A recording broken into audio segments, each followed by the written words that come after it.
First thing, you notice I never use the word chakra, because that closes, we could use the word, but I don't use it because people have associations from their past with it. Other people, they hear the word and they think, oh, that's just spiritual junk, and they shut down. And people put stones over their energy centers thinking that's going to heal them. I mean, I'm sorry, but I think you put your attention there, you do a better job. But it's the placebo, But are those energy centers, the first three energy centers, bad? No, they're not bad at all. Those three centers are centers of survival. And if you're going to cause a species to exist into perpetuity, you make procreation really pleasurable so that you do it. If the second center has a lot to do with consumption and safety, then it makes sense that when you feel safe and you have food and shelter, it's in balance. But it also means that consumption of food can be really pleasurable as well. And when you take on challenges in your life and you really succeed in them, it takes energy to even get up and get out of bed. You use your third center. But all of these three centers are consumers of energy, drawing from the vital field. It's an expenditure of the life force in the body.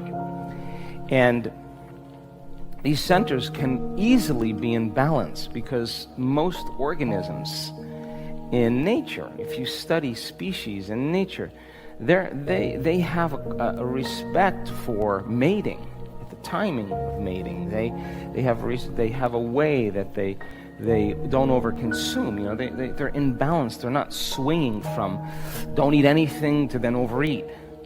Don't abstain from sex and then it's not the polarity of that. It's the polarity swings, and then as we get up to the center, it swings less. And this third center is really the ceiling of the ego. That's power.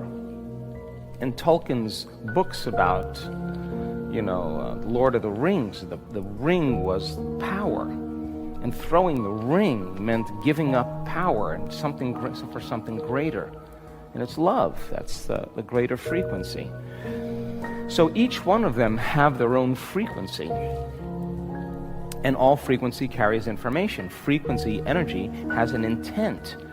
And when energy moves into any one of these centers, systems begin to change. When the first center switches on because there's energy in there, that center, the energy that activates the brain in that center, produces a mind in that center. Are you with me still? Because consciousness or energy moving through neurological tissue is mind. When neurological tissue gets activated, all of a sudden there's a mind there. So when the first center gets activated, it has a mind of its own. Yes or no?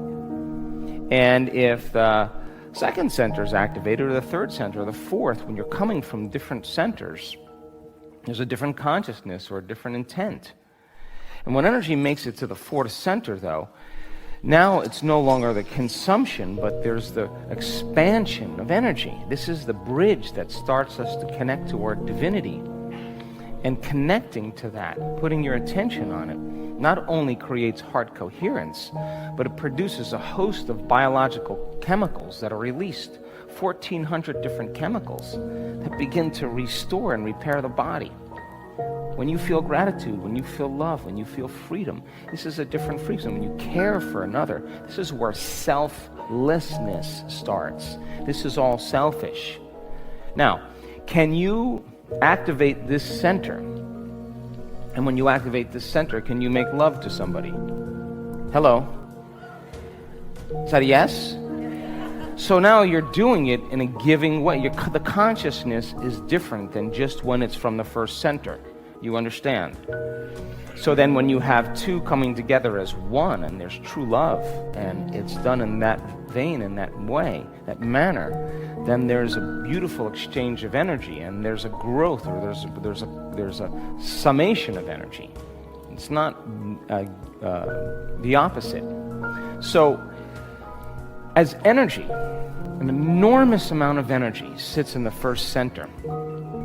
When energy can move into the second center, as I said, because you feel safe, and when you feel safe in your environment, your body is more in balance, and you can consume and metabolize and digest and secrete and eliminate. All those biological functions take place in the second center. When you become compromised in your environment, and when there's a threat or there's danger, and the environment becomes unsafe, then all of a sudden the autonomic nervous system says, move all the energy you can, because this is how you're going to take care of the body. And of course, now you're a body local in space and time. So many people have most of their energy by thinking and feeling in the first three centers, as we said.